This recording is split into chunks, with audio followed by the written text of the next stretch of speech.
Hello friends, welcome back to our channel Bansal education hub. Friends, अगर अभी तक आपने मेरे इस चैनल को सब्सक्राइब नहीं करा है तो सब्सक्राइब कीजिए और साथ ही साथ बेल आइकन भी प्रेस कीजिए ताकि मेरे आगे आने वाली वीडियोस की नोटिफिकेशंस आपको मिलती रहे। एंड फ्रेंड्स, अगर आपने अभी तक मेरी इस वीडियो को लाइक नहीं करा है तो लाइक करिए और साथ ही साथ शेयर भी कीजिए अपने फ्रेंड सर्कल में ताकि उनको भी इस वीडियो का बेनिफिट मिले। तो आज की वीडियो को हम स्टार्ट करते हैं। सॉरी फ्रेंड्स, मैं लास्ट वीक से अपने वीडियोस अपलोड नहीं कर पा रही थी, थोड़ा हेल्थ इश्यू था उसकी वजह से। But now I am all fine और मैं अब रेगुलरली वीडियोस को अपलोड करूँगी और आप लोगों को रेगुलरली वीडियोस मिलती रहेंगी। सो फ्रेंड्स, मैंने जो अपनी लास्ट वीडियो डाली थी वो थी क्लास 12th के लिए। क्लास 12th हम लोग ऑलरेडी 8 प्रिंसिपल्स हम लोग डिस्कस कर चुके थे हेनरी फ्योल के। आज हम लोग 9th प्रिंसिपल के बारे में बात करने जा रहे हैं, that is principle of scalar chain. 9th principle क्या है? Principle of scalar chain. Friends, ये टॉपिक बहुत ही ज़्यादा इंपॉर्टेंट है तो इसे मिस मत कीजिएगा, वीडियो को पूरी देखिएगा क्योंकि स्केलर चेन का जो प्रिंसिपल है इसके ऊपर काफ़ी सारी केस स्टडीज़ भी आ जाती हैं या इससे डायरेक्ट क्वेश्चन भी पूछ लिया जाता है कि स्केलर चेन क्या होता है बताइए। केस स्टडी आ जाती हैं, ऑलमोस्ट इनडायरेक्टली काफ़ी सारे क्वेश्चन पूछे जाते हैं एग्जाम में। तो इस टॉपिक को बिल्कुल भी मिस मत कीजिएगा, अच्छी तरीके से समझिएगा। देखिए, principal of scalar chain. Scalar chain का प्रिंसिपल क्या होता है ये देखते हैं। Scalar chain means line of authority. Scalar chain का मतलब है लाइन ऑफ अथॉरिटी या बोलूँ line of power. Line of power भी बोल सकते हैं हम इसको, ठीक है। अथॉरिटी का डायरेक्ट मतलब क्या होता है? पावर से।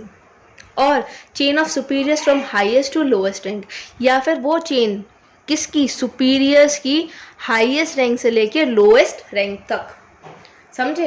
यानी कि जो सबसे जो सुपीरियर है, जिसकी हाईएस्ट रैंक है, सीईओ है, वो सबसे ऊपर रहेगा। फिर उसके नीचे जितने भी मैनेजर्स हैं, फंक्शनल फोरमैन्स हैं, वो सब काम करेंगे वो नीचे तक। यानी कि सुपीरियर्स की रैंक हाईएस्ट से लेके लोएस्ट रैंक तक, ठीक है। सपोज अब मैंने ये बेसिकली डायग्राम आपको बनाया है, ठीक है। ये डायग्राम आपको हर बुक में मिल जाएगा। अब आपको मैं एक एग्जांपल देती हूँ जिससे स्केलर चेन का प्रिंसिपल आपको अच्छी तरह समझ में आ जाएगा। तो देखिए, सपोज ई है ये, ठीक है। ये एम्प्लॉय है जिसका नेम है ई। इसको आर तक एक इन्फॉर्मेशन पास आउट करनी है। इन्फॉर्मेशन हम समझ लीजिए हैं कि कुछ भी XYZ जो है, हम इन्फॉर्मेशन को ले लेते हैं कि XYZ क्या है, हमारी इन्फॉर्मेशन है। तो हेनरी फ्यूल क्या कहते हैं कि ये डायरेक्ट कम्युनिकेट नहीं कर सकते एक दूसरे से, डायरेक्ट कम्युनिकेट नहीं कर सकते। जो इन्फॉर्मेशन है वो ऑल ऑफ द की के थ्रू जानी चाहिए, यानी कि हर पर्सन के थ्रू होकर इस तक पहुंचनी चाहिए ताकि कम्युनिकेशन अच्छी तरीके से हो, कम्युनिकेशन में कोई भी गैप ना हो, ठीक है। कम्युनिकेशन में कोई भी गैप ना हो। तो ये ई क्या करेगा? जब इसको आर से कांटेक्ट करना है तो ये इन्फॉर्मेशन ई डी को देगा, डी जो है वो सी को देगा, सी बी को देगा, बी ए को देगा, ए पी को देगा, पी क्यू को देगा, तब जाके क्यू से आर तक ही इन्फॉर्मेशन पहुंचेगी। क्या? यानी कि हर एक पर्सन के थ्रू ये इन्फॉर्मेशन गई। अगर सेम वेज एफ को टी से करना होता कम्युनिकेट तो ये पूरा लॉन्ग प्रोसेस करके फिर जाना होता। इससे क्या होगा? हेनरी फ्योल का मानना ये था कि इससे ऑर्गेनाइजेशन के अंदर कम्युनिकेशन गैप नहीं होगा और जो भी इन्फॉर्मेशन पास आउट कर रहे हैं, यानी कि जो भी इन्फॉर्मेशन हम पास आउट कर रहे हैं, अगर वो इन्फॉर्मेशन गलत है तो हम ईजिली उस पर्सन को देख सकते हैं जो अकाउंटेबल होगा उसके लिए, यानी कि जिसकी आंसरेबिलिटी होगी, जो रेस्पॉन्सिबल होगा, ठीक है। तो हेनरी फ्योल ये कहते थे हर ऑर्गेनाइजेशन में ये प्रिंसिपल फॉलो होना ही चाहिए, स्ट्रिक्टली फॉलो होना चाहिए। बल्कि जो भी इंफॉर्मेशन पास आउट हो रही है वो इस की चेन के थ्रू होनी चाहिए, ठीक है।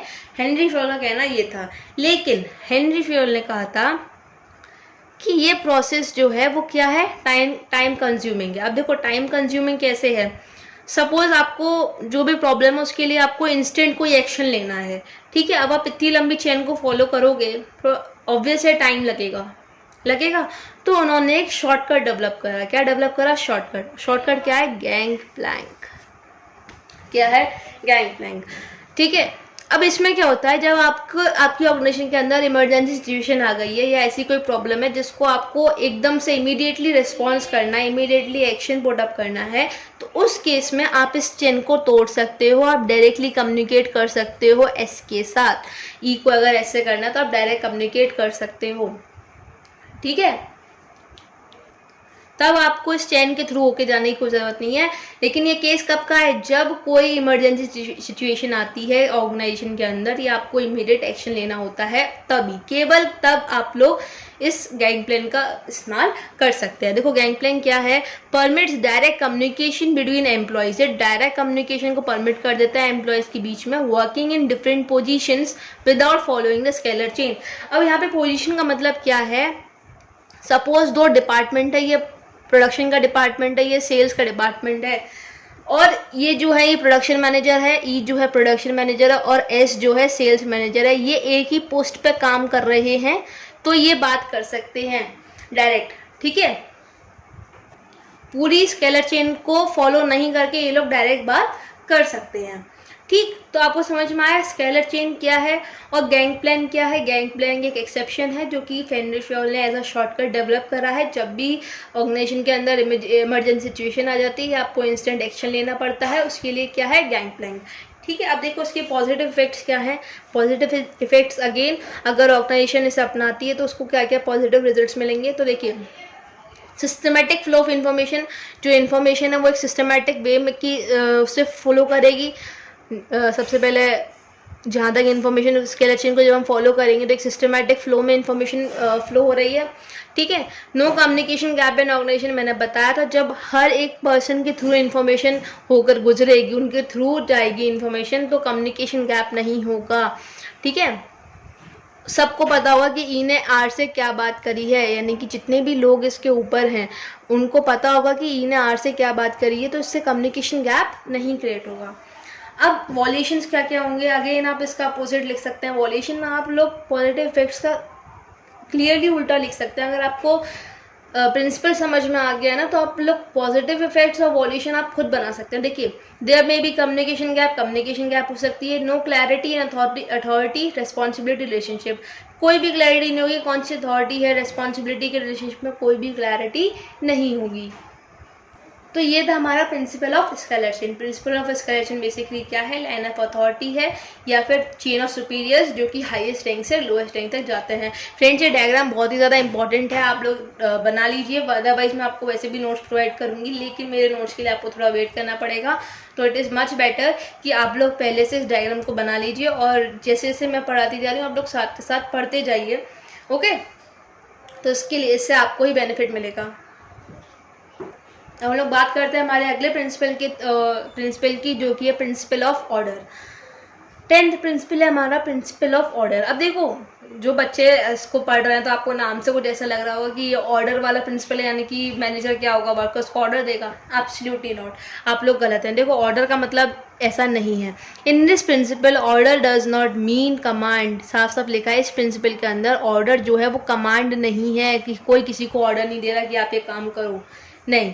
But it refers to orderly arrangement. ये किससे रेफर कर रहा है, ऑर्डरली अरेंजमेंट से रेफर कर रहा है। देखो, काफ़ी सारे बच्चे कंफ्यूज हो जाते हैं जब आप बात करते हैं प्रिंसिपल ऑफ ऑर्डर की, तो उन्हें क्या लगता है कि ये कमांड वाला ऑर्डर है और इसमें मैनेजर जो है एम्प्लॉयज़ को कमांड दे रहा होता है। तो ऐसा नहीं है, आप ऑर्डर से ये याद रखिए कि ये ऑर्डरली अरेंजमेंट करता है। किसकी करता है, of mans and material, man की और मटेरियल की।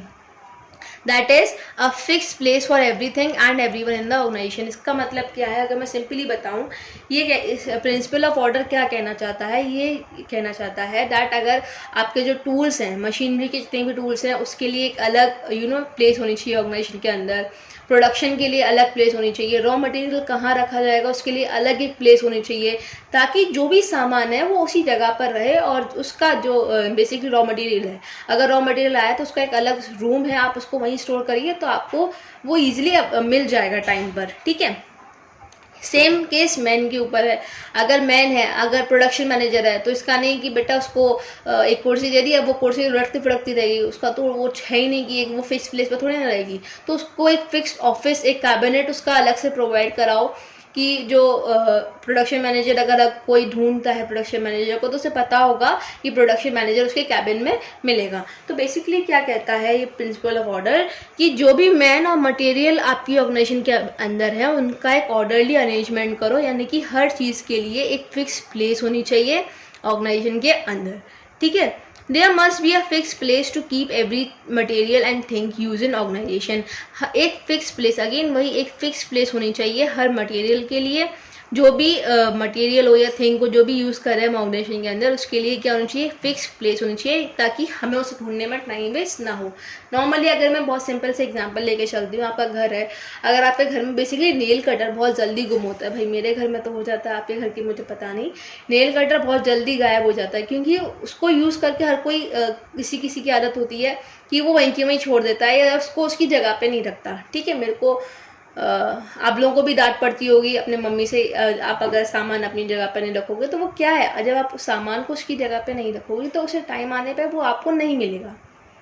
ठीक है, तो प्रिंसिपल ऑफ ऑर्डर ये कहता है कि हर चीज़ के लिए, हर मटेरियल के लिए एक फिक्स प्लेस होनी चाहिए ऑर्गेनाइजेशन के अंदर। No time is wastage in search of any material और एनी पर्सन। जब जो सामान जहाँ पर है वहीं होगा तो आपका जो टाइम है वो वेस्ट नहीं होगा, उसके जब आप उसकी खोजबीन करोगे तो टाइम वेस्ट होगा, और जब वो सामान उसी की जगह पर है तो आपका टाइम वेस्ट नहीं होगा। ठीक है, बहुत ईजी सा प्रिंसिपल है, बस कंफ्यूज ना हो तो ये बहुत इजी है। इसको ऑर्डर को ये मत समझ लेना कि ये कमांड वाला ऑर्डर है, ऑर्डर का मतलब यहाँ पर किससे है, ऑर्डरली अरेंजमेंट से है। ठीक है, अब देखो इसके पॉजिटिव इफेक्ट्स क्या हैं। No wastage of time in search of man and material, time का वेस्टेज नहीं होगा।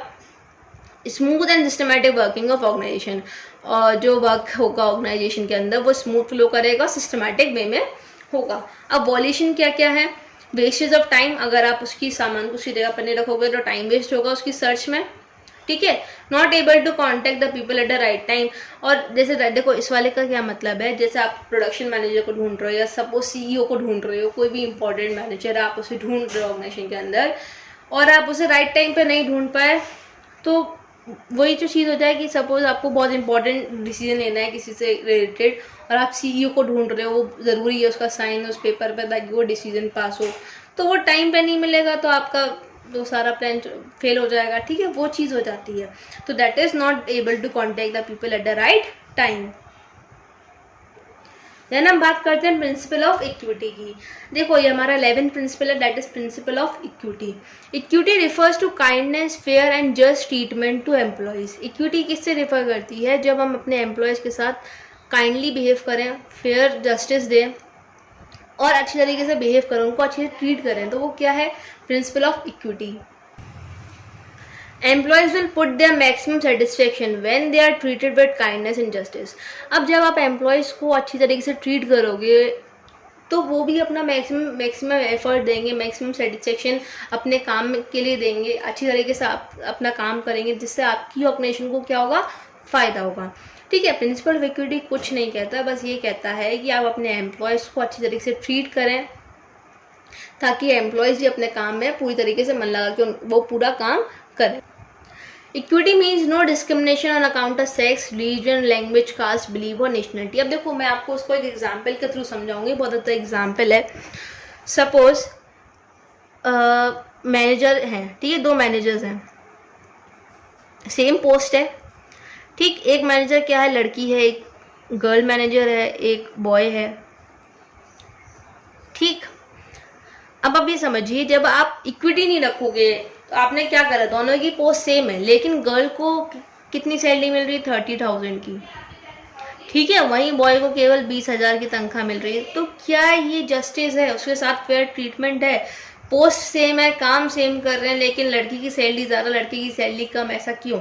तो क्या ये फेयर है? नहीं है। ठीक है, अब देखो एक और एग्जाम्पल समझो।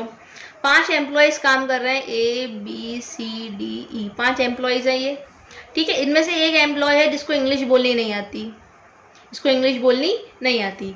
ठीक, अब देखो इन सबको यानी कि A B और D और E को 20,000 की सैलरी मिल रही है, वहीं इसको केवल 5,000 दे रहे हैं जस्ट बिकॉज ये इंग्लिश बोलना नहीं जाता। काम सबका एक है, वो काम भी अच्छी तरीके से कर रहा है, ऐसा नहीं है काम नहीं कर रहा हो, फिर भी उसको कम सैलरी प्रोवाइड करी जा रही है। इसका क्या मतलब है, आप उसके साथ इक्विटी नहीं रख रहे हो, आप उसके साथ डिटरमिनेशन अलग व्यवहार कर रहे हो दूसरों से, तो ये क्या है, गलत है। वो अपना काम पूरी मेहनत से कर रहा है, अगर आप उसे फिर भी अलग रखोगे दूसरों से तो वो अपना मैक्सिमम सेटिस्फेक्शन काम के लिए प्रोवाइड नहीं करेगा। तो इक्विटी क्या कहती है, सिंपली ये कहती है आप कोई भी डिस्क्रिमिनेशन नहीं कर सकते और account of sex, religion, language, caste, believe and nationality.